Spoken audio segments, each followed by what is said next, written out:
नमस्कार, सत श्रीकाल, आदाब। मेरा नाम मनदीप पुनिया है और आज हम 9 अक्टूबर को हरियाणा विधानसभा चुनाव के रिजल्ट्स का विश्लेषण करने के लिए बैठे हैं। हमारा जो एग्जिट पोल था, मैंने जो एक प्रेडिक्शन अनुमान दिया था, वो गलत साबित हुआ है। मैं 55 सीट कांग्रेस की कह रहा था और 55 सीटें कांग्रेस की नहीं आई हैं। तो विश्लेषण बनता है कि हमारे से कहाँ चूक हुई है। मैं ग्राउंड पर भी था, पिछले 1.5 महीने से लगातार ग्राउंड रिपोर्ट भी कर रहा था। हमारे साथ ज्ञान सिंह मौजूद हैं और ज्ञान सिंह देदना जो हैं वो जेएनयू से पीएचडी कर रहे हैं। वो लगातार जो चुनाव का विश्लेषण है वो लगातार करते हैं, चुनाव के ऊपर नज़र रखते हैं। सबसे पहले तो ज्ञान जी यही बताइए कि हमारे जैसे पत्रकारों से या फिर जितने भी गोदी मीडिया के चैनल भी हैं या जितने भी पत्रकार हैं, सबसे गलती कहाँ हुई, कहाँ चूक हुई?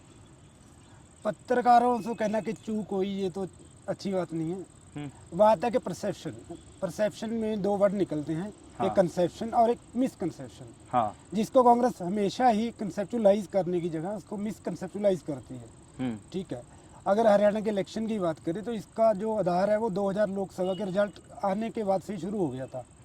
उसके बाद कांग्रेस ने परसेप्शन में से जो कंसेप्शन बनाई, जिसे मैं मिसकंसेप्शन कहता हूँ, वो ये थी कि भूपिंदर सिंह हुड्डा या दीपेंद्र सिंह हुड्डा, उसके इर्द गिर्द पूरा ही आपका हरियाणा घूमना शुरू हो गया कि उसके घर पे बहुत बड़ी बड़ी लाइनें लग रही हैं, ये हो रहा है।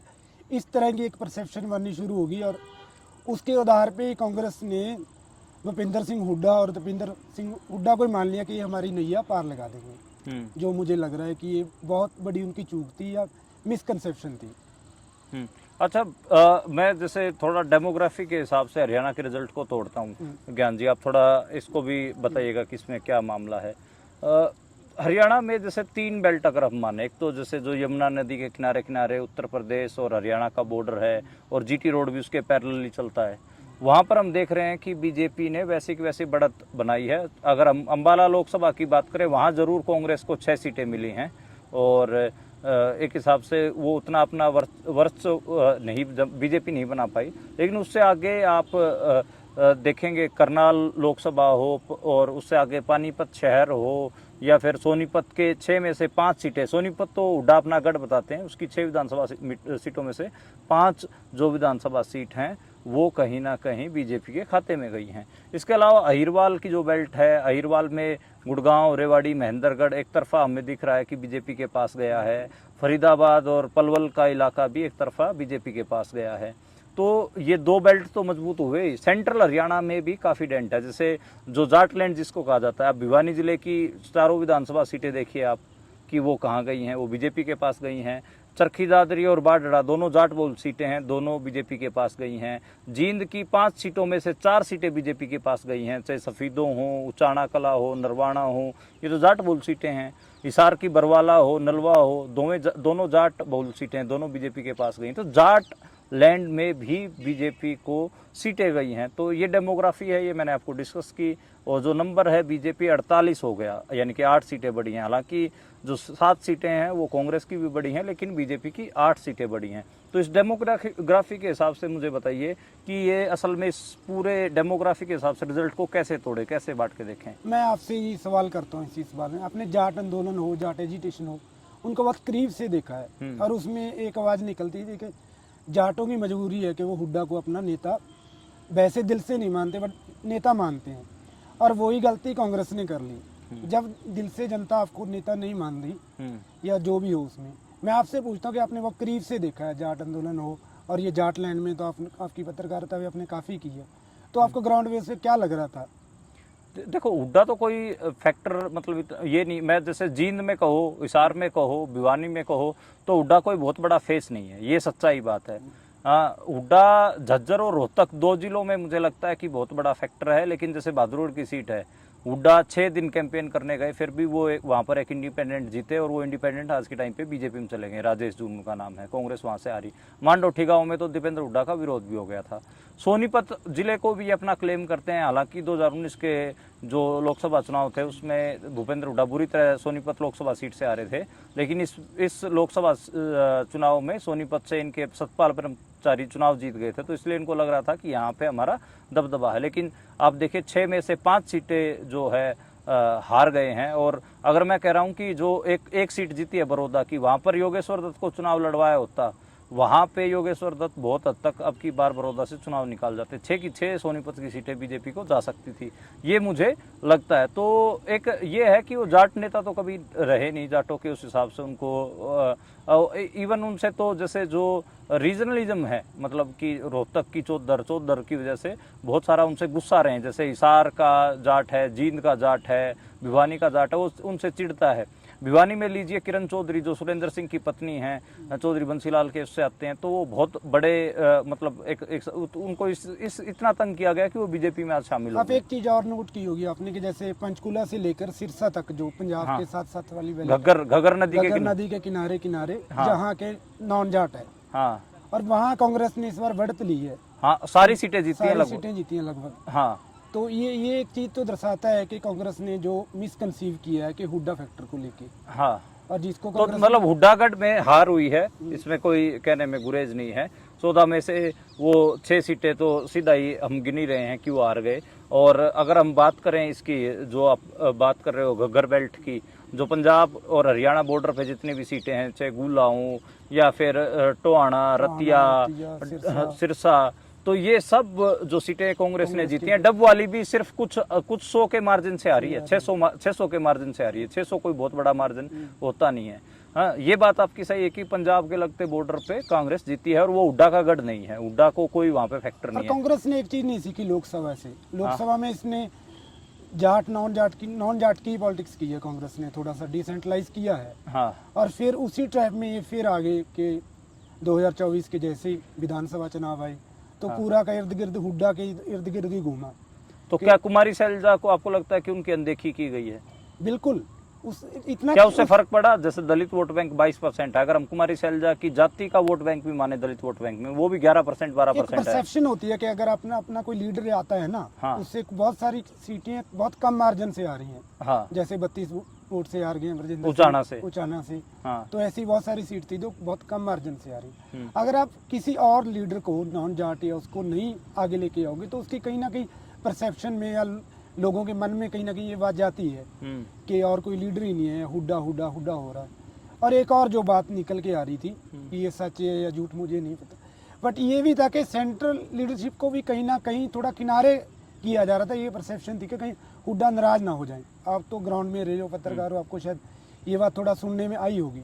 नहीं, मेरे सुनने में आया कि जो हाईकमान था वो रैलियां करना चाह रहा था, और चाह रहा था ताकि एकजुटता का संदेश हो। वहाँ पे कैंडिडेट रैलियां ही नहीं मांग रहे थे हाईकमान से। हाईकमान जबरदस्ती कैंडिडेटों के पास मैसेज भिजवा रहा था कि भाई हमारे से रैलियां करवाइए। तो ये एक जरूर था, ये मैंने भी देखा। दूसरा, जो भूपेंद्र हुड्डा ने 72 टिकटें बांटी थी, वो जो कैंडिडेट थे वो कुमारी शैलजा को अपनी सीटों पे कैंपेन करने के लिए नहीं बुला रहे थे। बोले कि अगर उनको कैंपेन करने के लिए बुलाया गया तो हुड्डा साहब नाराज हो जाएंगे। जैसे रानिया सीट है जहाँ पे अर्जुन चौटाला जीते हैं, कांग्रेस के सर्वमित्र कंबोज बहुत थोड़ी वोटों से आ रहे हैं, 4000 वोटों से आ रहे हैं। और सिरसा से लोकसभा सांसद हैं कुमारी शैलजा। अगर कुमारी शैलजा रानिया में चले जाते 2 बार तो मुझे लगता है कि सर्वमित्र कंबोज आराम से चुनाव और मुझे लग रहा है जो जाते। कुमारी शैलजा है लोकसभा में शायद कांग्रेस की तरफ से सबसे ज्यादा वोट लेने वाले हरियाणा से दूसरे नंबर पे थे। पहले पे दीपेंद्र हुड्डा के आए थे, और 2.5 लाख के आसपास का मार्जिन था, तो काफी बड़ा मार्जिन था। और कुमारी शैलजा को देखो, एक तो नारनौंद की सीट न देना एक वो बड़ा फैक्टर है, एक सीट की वजह से 10 सीटें का नुकसान।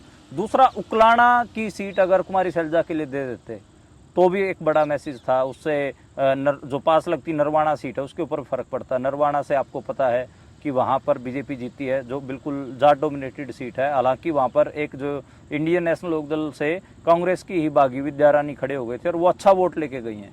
और मैं इसलिए भी हैरान हूँ कि कांग्रेस एक नेशनल पार्टी है, वो कब से एक कल्ट पर्सनैलिटी को लेके रीजनलिज्म की पॉलिटिक्स करने लगी है कि कैसे भूपिंदर सिंह हुड्डा ही जो ऑल इन ऑल है। कांग्रेस कोई क्षेत्रीय पार्टी तो नहीं है, वो तो एक राष्ट्रीय पार्टी है। अच्छा ज्ञान, जो हमारी बातचीत हो रही है, मेरे को इसमें थोड़ा सा एक खतरा भी लग रहा है कि क्या हम हुड्डा बैशिंग कर रहे हैं दोनों ही बैठ के, या फिर ये सच में ही ये एक हेल्दी क्रिटिसिज्म है जो होना ही चाहिए? ये होना ही चाहिए, पहले भी होना चाहिए था। हुड्डा की बात नहीं, बात एक पार्टी की है कि जितने पत्रकार ग्राउंड में थे, मैंने जिनसे भी बात की है, खुद भी की है, कि लग रहा था यार कहीं भी कांग्रेस 50-55 से कम नहीं रहेगी। तो फिर मैं आपसे ही पूछता कि हुआ क्या? आपको भी नहीं लग रहा था, आप तो ग्राउंड पे थे। तो ये जैसे 5 चीजें हैं, मैं अगर गिनवाना चाहूँ जो मुझे लगा कि ये ऑब्जेक्टिवली रखी जानी चाहिए। पहली बात तो ये कि कुमारी शैलजा को पीछे किया जाना और दलितों को जो सीएम कुर्सी की वो चाहत थी कि भाई आज तक हरियाणा का मुख्यमंत्री दलित नहीं बना है, तो वो सपना तोड़ना एक बड़ा डेंट था, पहली बात, और उससे दलित वोट बैंक छिटका है। दूसरा बात कि हुड्डा की जो छवि रही है पर्ची खर्ची की और क्षेत्रवाद करने की, वो दिखा भी जब उनके 4-5 कैंडिडेट्स ने पर्ची खर्ची का जिक्र किया कि पहले हम अपना घर भरेंगे या फिर हमारे लोगों को नौकरियां लगाएंगे, ये सब उन्होंने पब्लिक में बोला, तो उसका असर गया। उससे जो तैयारी करने वाले नौजवान, बेरोजगार नौजवान बिदके हैं। तीसरा ये कि हुड्डा एक हिसाब से नॉन जाट जो वोट बैंक है उसमें एक्सेप्टेबल नहीं है, ये सच्चाई बात है, और उसका असर हमें दिखा। मतलब एक ऐसा दूल्हा जिससे दुल्हन पहले ही डरती हो, दुल्हन ना भी कहें मगर यहाँ पे हम ये कहें कि जिससे लोग पहले ही डरते हो, उसी को आपने घोड़ी पे बैठा दिया और उसी को घुमा रहे हो, तो फिर लोग तो डरेंगे। मेरे को लगता है मेरा फिर आपसे उल्टा सवाल है कि नॉन जाट में तो इनकी सीट सही है, जहाँ जाट थे तो फिर जाट हुड्डा के साथ क्यों नहीं आया? ये एक तो देखो टिकट डिस्ट्रीब्यूशन, गलत लोगों को टिकट दिया भूपेंद्र हुड्डा ने। जो 16 सीटें हैं जो कही जा रही हैं कि जाट डोमिनेटेड थी, जहाँ पे कांग्रेस आ रही है, जैसे चरखी दादरी हो, बाडड़ा हो। अब जैसे मेरे को लगता है कि चरखी दादरी में भी टिकट किसी अच्छे कैंडिडेट को दी जा सकती थी, और वहाँ बाडड़ा में ऐसे कैंडिडेट को टिकट दी गई, सोमवीर सांगवान, जो 3 बार लगातार चुनाव हार चुके हैं कांग्रेस से। अब पहले खुद कह रहे थे कि 2 बार आ रहे को टिकट नहीं देंगे, लेकिन क्योंकि वो भूपेंद्र हुड्डा के कैंप के हैं, उनके करीबी हैं, तो उनको टिकट दे दिया, वो हार गए वहां से चुनाव।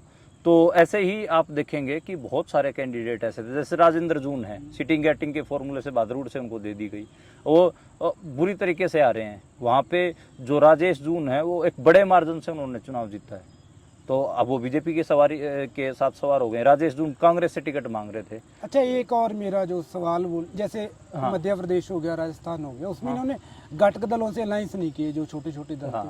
क्या हरियाणा में अगर ये आम आदमी पार्टी से अलायंस करते कुछ सीट्स का फर्क पड़ता है या नहीं पड़ता?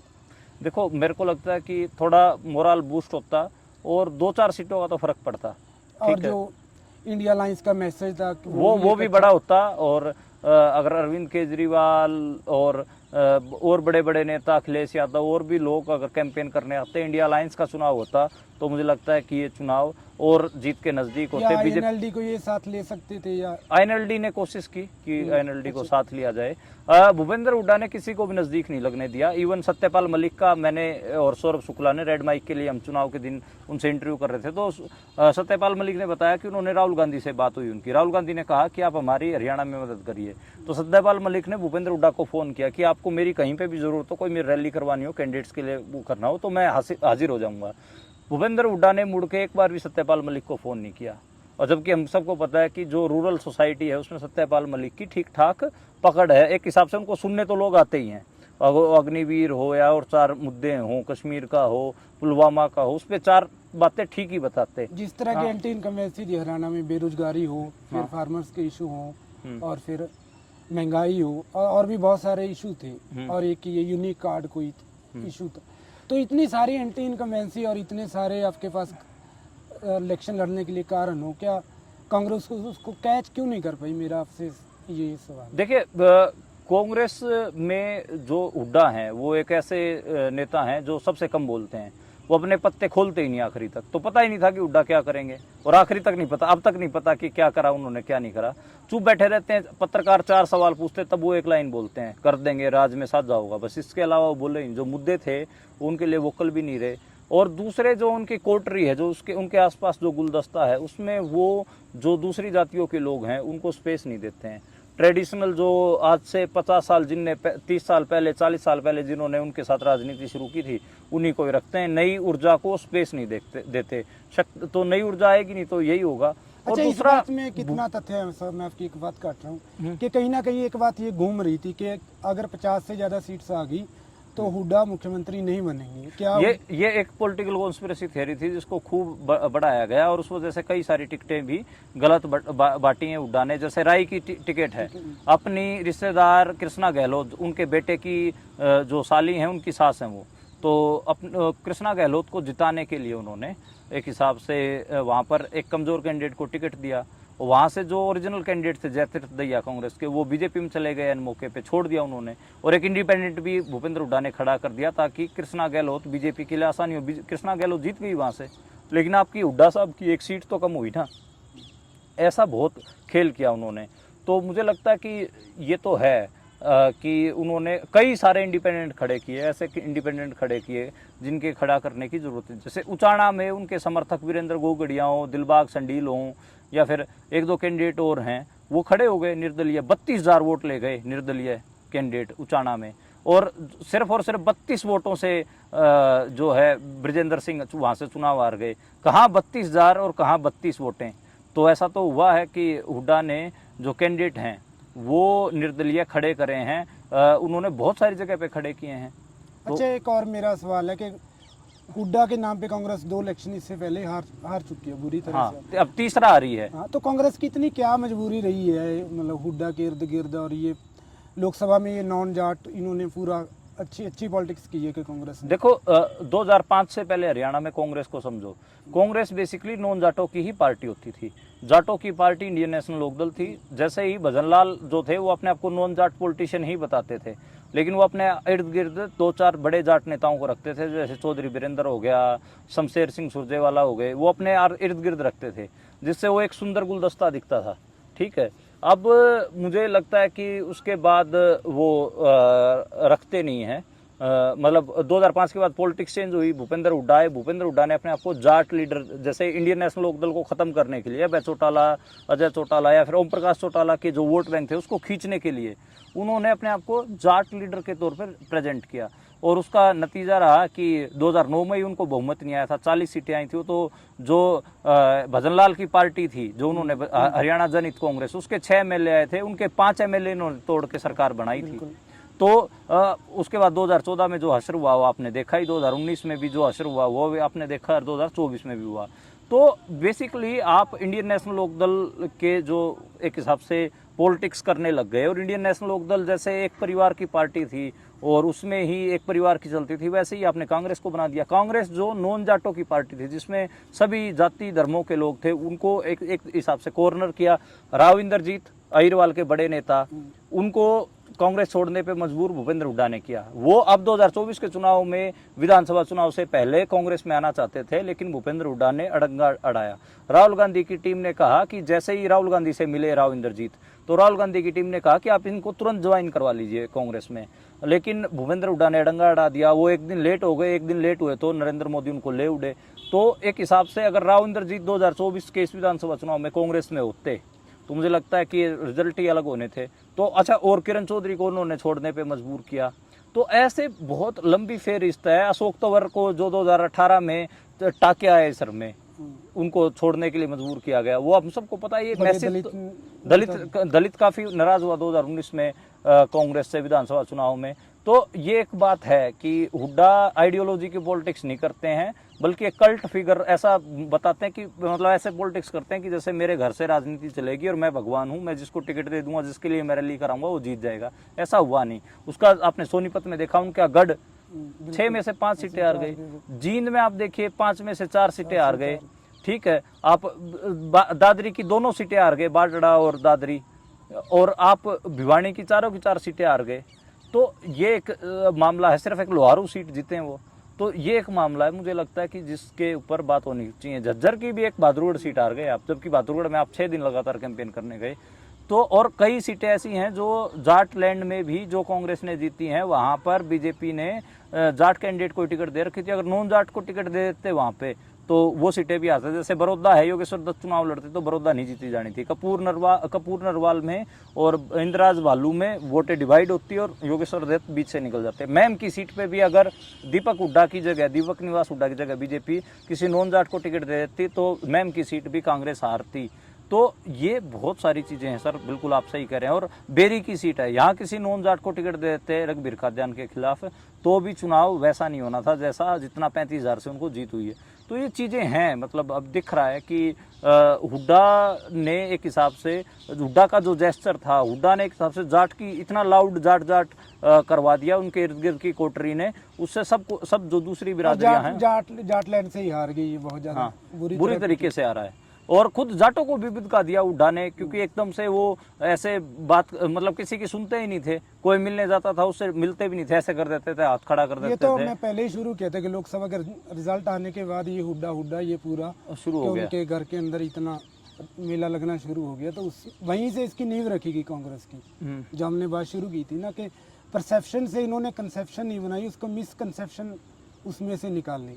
अच्छा, मैं आपसे एक सवाल पूछना चाहता हूँ कि बीजेपी का चुनाव उठा ही नहीं, किसी भी फेज में नहीं उठा, फिर बीजेपी इतनी सीटें कैसे लेगी? बीजेपी की क्या आपको लगता है कि क्या स्ट्रेंथ रही? बीजेपी को आप किन मानों में जज करना चाहेंगे, कैसे आप देखना चाहेंगे बीजेपी के परिणामों को? बीजेपी का एक तो हमें मानना पड़ेगा कि माइक्रो मैनेजमेंट पे इलेक्शन लड़ती है, संगठन है उनके पास, जो कांग्रेस के पास नहीं है। मैं एक बात बताना भूल गया कि कांग्रेस के पिछले कई सालों से जिला प्रधान नहीं बने हैं, ना ब्लॉक प्रधान बने हैं। अब आप बताइए कि पन्ना प्रमुख बनाना तो दूर की बात है, गांव की कमेटी बनाना तो दूर की बात है, कांग्रेस के पास जिले लेवल का संगठन ही नहीं है, जिला प्रधान भी नहीं है, जिला अध्यक्ष नहीं है कांग्रेस के पास, जिले की कमेटियां नहीं है, और ये हुड्डा साहब ने नहीं बनने दी। ये कहने में मुझे कोई शर्म नहीं है। हाँ प्लीज आप। हाँ, तो ये जो ये आपने बात रखी है कि एक तो बीजेपी का ये है कि उनका संगठन है और माइक्रो मैनेजमेंट है, और दूसरा है कि माई बाप है, जो ऊपर से आ गया तो वो नीचे तक आपका चलेगा ही। अब कांग्रेस में ये नहीं पता कि सेंट्रल लीडरशिप कुछ कह रही है, हुड्डा साहब कुछ कह रहे हैं। जो आपने बात मैंने आपसे पूछी थी बात कि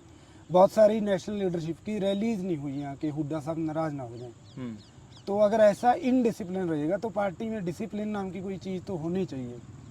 जैसे रीजनल लेवल पे जो भी इनके लीडर हैं, जैसे कैप्टन साहब थे पहले पंजाब में, हाँ, अब हुड्डा साहब वही हैं कि अब 3 इलेक्शन आ रही हैं इन बातों को लेके। और दूसरा है कि यार नॉन जाट कोई मुझे लग नहीं रहा कि कांग्रेस ने कोई बड़ा चेहरा पेश किया है जो। तो अभी आपको क्या दिखता है कि आगे का रास्ता क्या हो जिससे कांग्रेस की हरियाणा में हालत सुधरे? कांग्रेस को नॉन जाट पॉलिटिक्स ही करनी पड़ेगी जो उसकी पहले रही है। अगर ये नहीं करेगी तो इसका आने वाले समय इससे इनके बुरे हालात होंगे। अच्छा, आपको लगता है कि नॉन जाट पॉलिटिक्स करे? पॉलिटिक्स क्या आपको लगता है कि जो हरियाणा का उनको प्रदेश अध्यक्ष लगाना चाहिए, कोई ओबीसी समाज से लगाया जाए या फिर दलित समाज से लगाया जाए, और भी जो महत्वपूर्ण पद हैं उनकी डिसेंट्रलाइजेशन की जाए, और हुड्डा को पावरलेस अभी के लिए किया जाए? हाँ? बिल्कुल। अगर ये अभी नहीं सबको लेंगे तो मुझे नहीं लग रहा फिर कि आने वाले समय में कोई अच्छे नतीजे होंगे। अच्छा, मुझे एक चीज पे और बात करनी है। जैसे आईपैक को ठेका दे रखा था हुड्डा ने, अब पता नहीं, मुझे नहीं पता 100 करोड़ का या 50 करोड़ का, वो मैं नहीं जानता, मेरे सामने पेमेंट दी हुई ना कोई इसका प्रमाण है। आईपैक उत्तर प्रदेश और बिहार के लोग आके उनको जानकारियां दे रहे थे कि हुड्डा साहब मुख्यमंत्री बन गए, ये है वो है। जो यहाँ के लोकल पत्रकार थे जो हुड्डा साहब से मिलते थे, इंटरव्यू करने जाते थे, वो भी उनको सूचनाएं देते थे कि आपके साथ ये हो रहा है, आप गलत कर रहे हो। आपकी उनकी सूचनाएं ना मानकर जो ये एक हिसाब से निजी कंपनियां हैं जो बना रखी हैं, उसमें यूपीएससी फेल पुराने जो लोंडे हैं वो भर्ती हो जाते हैं, और वो फिर चुनाव मैनेजमेंट के नाम पे कई 100 करोड़ कैंडिडेट से ले लेते हैं।